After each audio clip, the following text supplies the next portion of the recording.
Remarkable piece of machinery, but it's a lot more than a machine.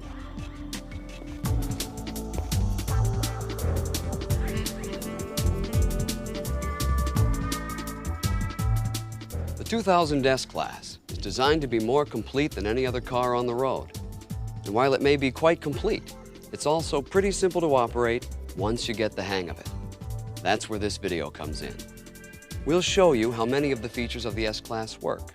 Soon it will all be second nature. For more in-depth coverage, please consult your operator's manual. This video is arranged by section and topic. We'll start outside, then work our way through the interior. Later on, you can review the parts you want to see again by fast-forwarding until the topic number that you want appears down in the corner. The topic numbers are printed on the box this video came in. So sit back, relax. After you watch this video, we think you'll be able to get a lot more out of your new S Class.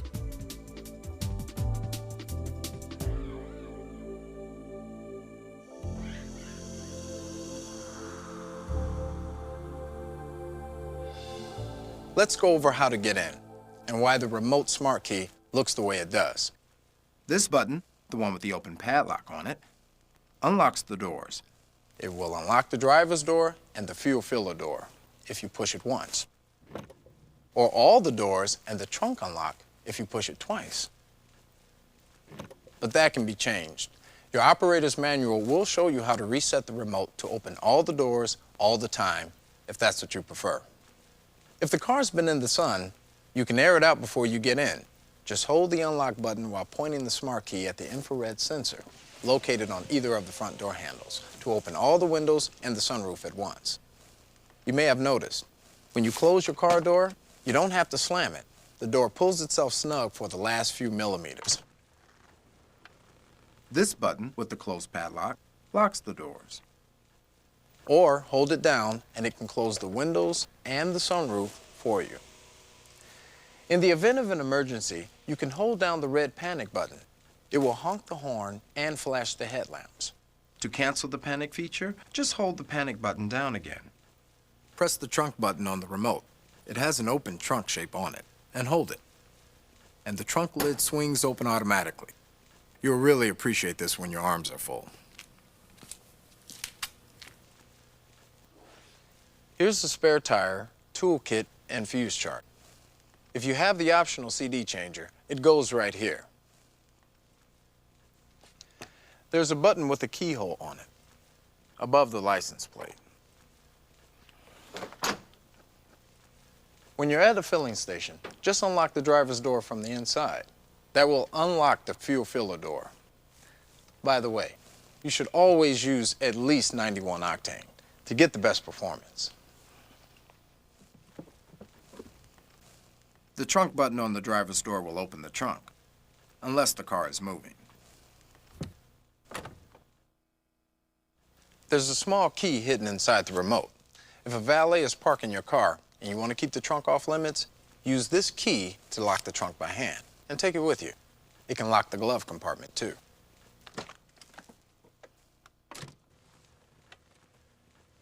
If you have the Mercedes cell phone, you can even create a security code to protect your built-in phone directory.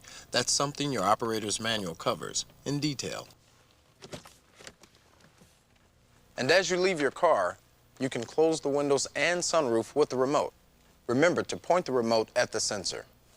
When you park at night, you can program the headlamps to stay on for up to a minute to light a path. Your operator's manual will show you how to choose the duration of this lighting.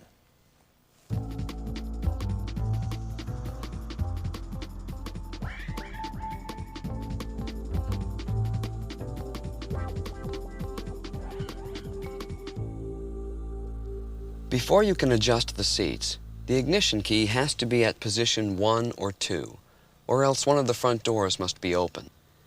This seat-shaped button moves the corresponding parts of the seat. The easiest way to start out is to sit in the driver's seat and move the seat forward or backward until the pedals are the right distance. Then you can use the E button. The E stands for ergonomic. The E button will automatically move all the other adjustments close to where you'll want them. Then use the seat-shaped controls to fine-tune your position up to 14 ways. For a better fit, just pull the head restraint open. Adjust both side mirrors with these buttons. You adjust the inside rearview mirror with your hand. The steering column can be moved with this stock at the left of the column. Move it in toward the dash, and the column goes in. Move it down, and the column lowers. In order to reduce the possibility of injury from a deploying airbag, make sure the wheel is at least 10 inches from your chest. Now press the M button and either the number 1 or the number 2 button on the door. Now all the settings are stored, even the inside mirror you adjusted by hand. By the way, these buttons next to the memory buttons are for the heated front seats. You can do even more to improve your view out the back. If no one is sitting in back, just press the remote head restraint retractor button on the dash and the rear head restraints go down, giving you a clearer view out the back window. Even getting out is enjoyable. The steering wheel can be set to rise up out of your way when you remove the key from the ignition. Normally, children under the age of 12 should only sit in the back seat. However, there are Mercedes-Benz accessory child seats that can be used in front. These special Baby Smart compatible seats contain a transponder that reflects a signal which is sent out by an antenna in the front passenger seat. This turns off the front passenger's front airbag. When it's detected, this yellow warning light comes on. But you have to be careful to install this seat properly and only use a Baby Smart compatible seat. There's a switch located between the window switches on the driver's door panel that prevents kids from playing with the rear windows. You can open each window all the way with a single touch, and also close it all the way with a single touch. This works for each of the 4 windows. The sunroof opens when you slide this button on the overhead console in the direction you want the sunroof to move. But if you move the button past the point of resistance, the sunroof will express open. It has a memory feature. If you just open the sunroof part way, the next time you use express open, it will remember where you stopped it last time. It will open all the way if you press the button again and hold it back. The screen in the center console is for the command system. It controls the audio and navigation systems and the optional cellular phone. The command controls do similar things for all of the systems. We'll cover the radio first. Turn the system on down here. Then press radio up here and it will come on. Use this dial to scroll through the choices on the screen, kind of like a computer mouse. Then push it in to make your selection. Push above the mouse dial to raise the volume and below to lower it. These always control volume. In the radio mode, these bars to the left and right control tuning or station seeking up and down. Tap quickly to seek, hold longer to tune. These are your 10 presets for each radio band. But you can also dial in a station's frequency directly. If you want station 104.3, just enter star 1043 and you're there. Once it comes up, press a number and hold it in, and you've just set that memory button to that station. Your command manual and quick tips explain the more advanced features. Now we'll try the tape player.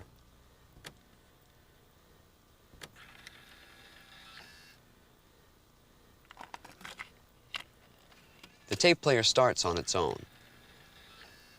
Tap these bars to the left or right of the dial to go back 1 track or forward a track.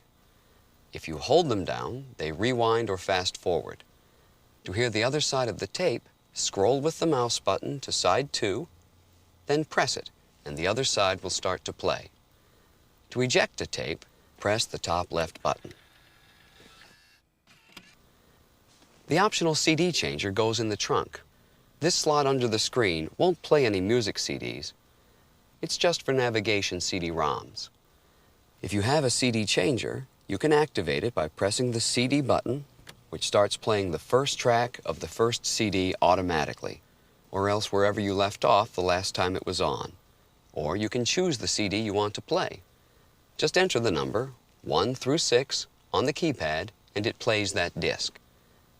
Now if you want to skip forward or backward through the tracks, use the bars to either side of the mouse button and you can go forward or backward through the tracks.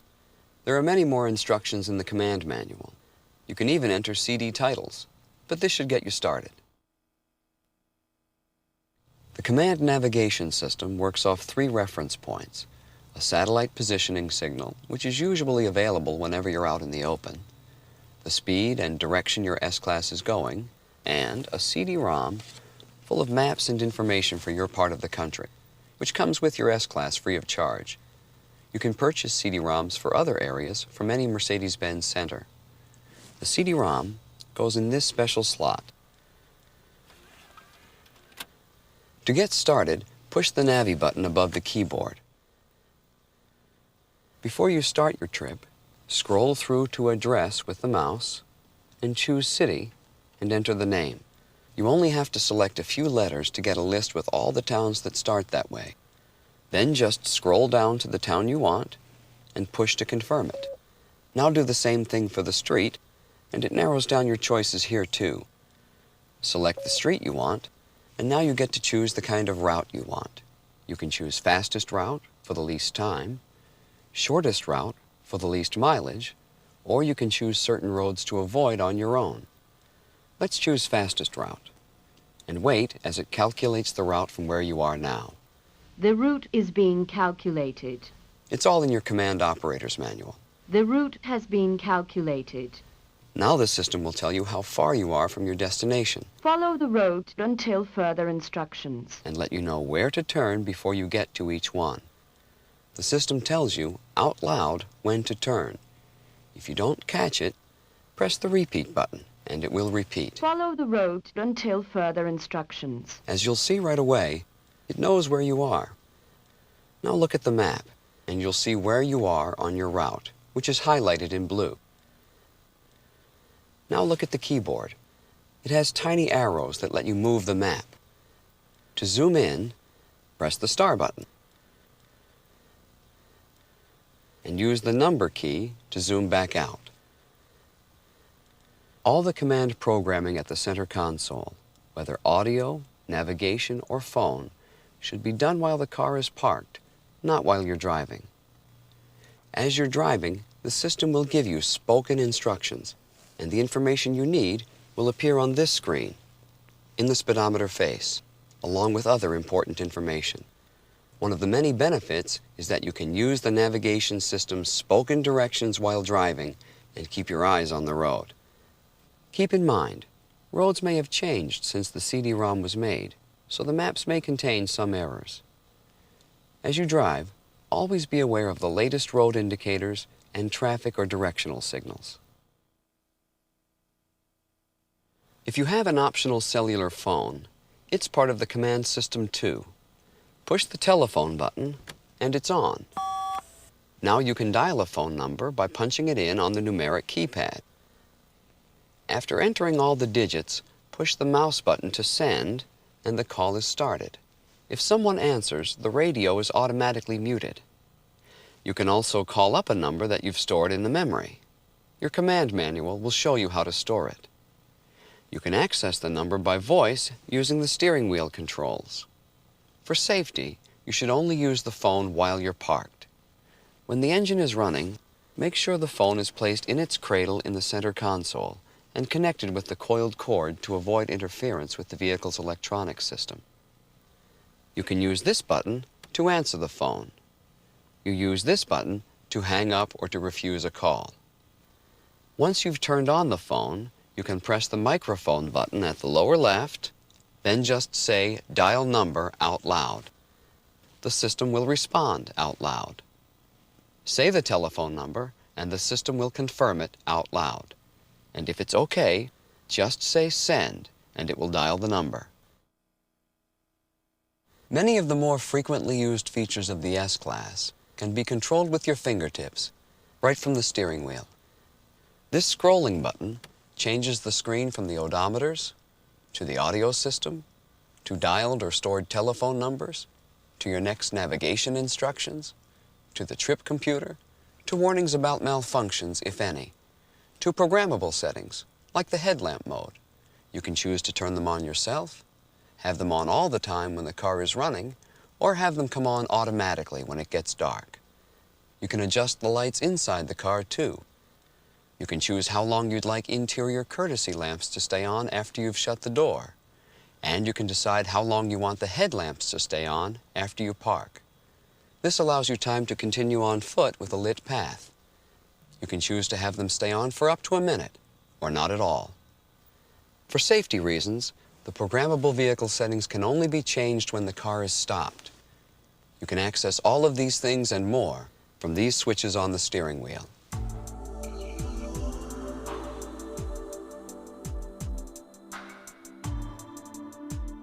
Even if you don't have an optional cellular phone, the S-Class comes with a mechanism to permit a direct, live voice link to people who can help you with any problems.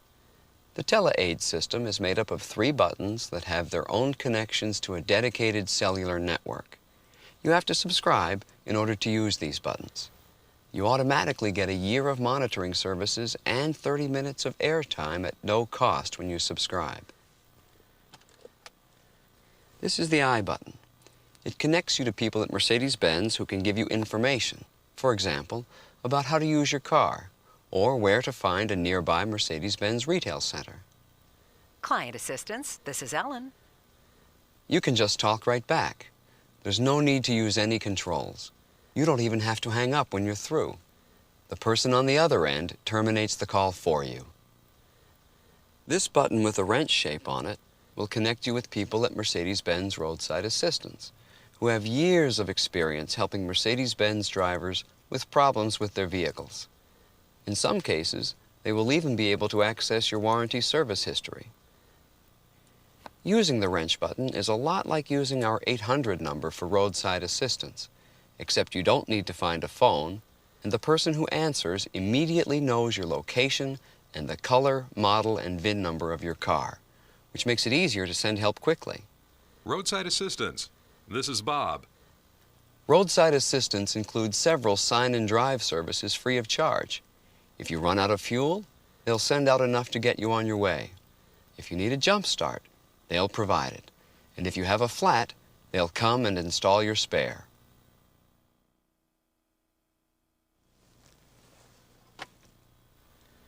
The SOS button is up here. It will connect you to someone at our emergency response center who will summon police or rescue if needed. It's monitored by people who already know what your car looks like and where it is. Welcome to the Mercedes-Benz Response Center. This is David. How may I assist you? This system is also activated automatically if an airbag or emergency tensioning retractor deploys. Even if you can't talk back, the SOS system can still send help. You can also use the SOS button to contact the appropriate authorities through the monitoring services if you see someone else who needs help.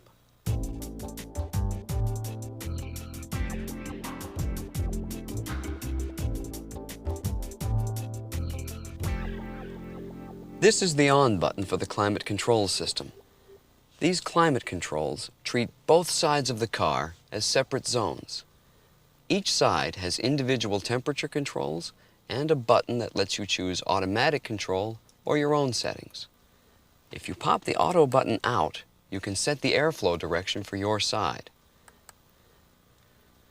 This central button controls the fan speed, or push it in and it's automatic too. If you prefer, you can also leave one or both sides at the 72-degree year-round setting. You can choose to have ventilation without the air conditioner by pushing the economy button. You can turn on the defroster 2 ways, with this single button for full-speed defrosting, or with the auto button directing the airflow to the windshield. In this mode, you can choose the temperature and fan speed yourself. This is for the heated rear window, and here's the air recirculation button in case the air inside is fresher than the air outside.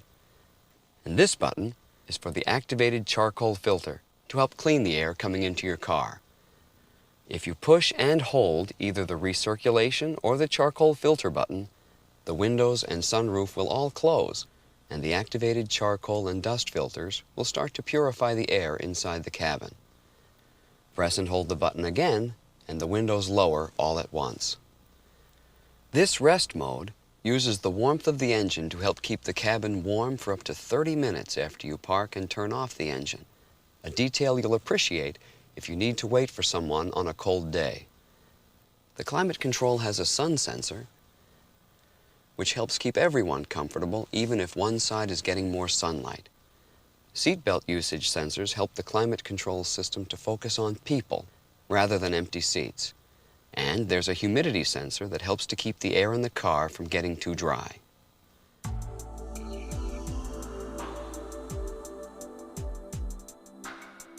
And now the lights.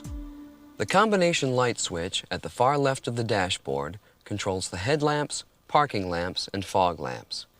In the straight-up position, it's off. Turn the switch to the right one notch to turn on the parking lamps. Anytime the lights are on, whether you turn them on or they come on automatically, this green indicator will illuminate. Now turn it all the way to the right. This turns the headlamps on.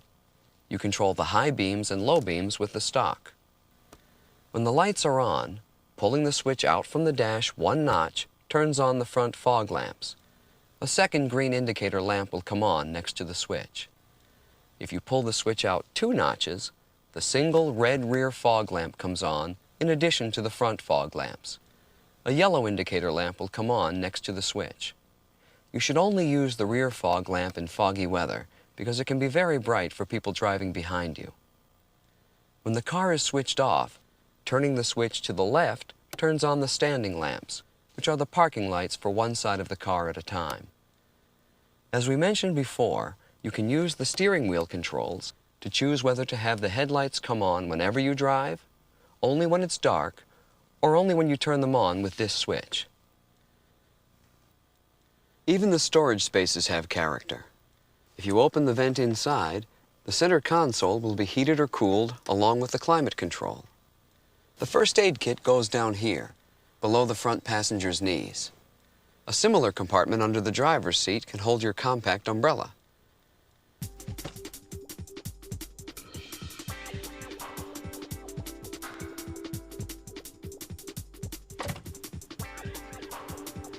Unlike other keys, the key for your S Class doesn't operate mechanically. It reads a code through the infrared lens at the tip. The key and the car's computer generate identical codes on a random basis every time you start your car. So you don't have to crank the ignition the way you do on other cars. Just turn it and let go gently. The S Class features the touch shift automatic transmission, which gives you manual style shift control when the selector is in the drive range. You can downshift by tapping it to the left or tap it to the right to let it upshift. This display in the tachometer will tell you what gear range you've selected. You can also use it like you would any automatic transmission by leaving it in D. Even then it will adapt to the way you're driving and time its shift to help you get the most response, or if you prefer a more leisurely drive, the most economy. There's a wind mode switch by the shifter. Set it to W for winter or wet and it will start out in second gear, even in reverse, for better control on slick wet surfaces. Set it to S for normal first gear starts. The cruise control is fairly easy to figure out, but only use it if the traffic and weather permit, and never use it if the road is icy or covered with snow. To set it at your current speed, hold it upwards briefly. Keep holding it upwards and it accelerates. To increase the speed in 1 mile/hour increments, tap it upwards. To lower your speed, hold the lever downwards. To do it in 1 mile/hour increments, tap it down briefly. To resume your speed after canceling it, just tap the lever towards you. To turn the cruise control system off completely, just tap the brake or tap the lever forward towards the dash. The adaptive damping system constantly adjusts the suspension's firmness at every wheel. But instead of ordinary springs and shocks, the S Class rides on a computer-controlled cushion of compressed air using special air struts. If you have to drive on a road with ruts or deep snow, you can raise the car by nearly an inch with this button. It automatically returns to normal after 5 minutes of 55-mile-per-hour driving. At other times, the ride height is automatically adjusted. When you drive at higher speeds, the S Class automatically lowers itself by more than ½ an inch to maximize aerodynamics, and this can result in better fuel efficiency. The Sport mode firms up the suspension in corners so that you can maneuver with sharper response. When you set your windshield wiper switch to the number 1 setting, a sensor automatically measures the rainfall hitting the windshield, and then adjusts how often the wiper makes its sweep.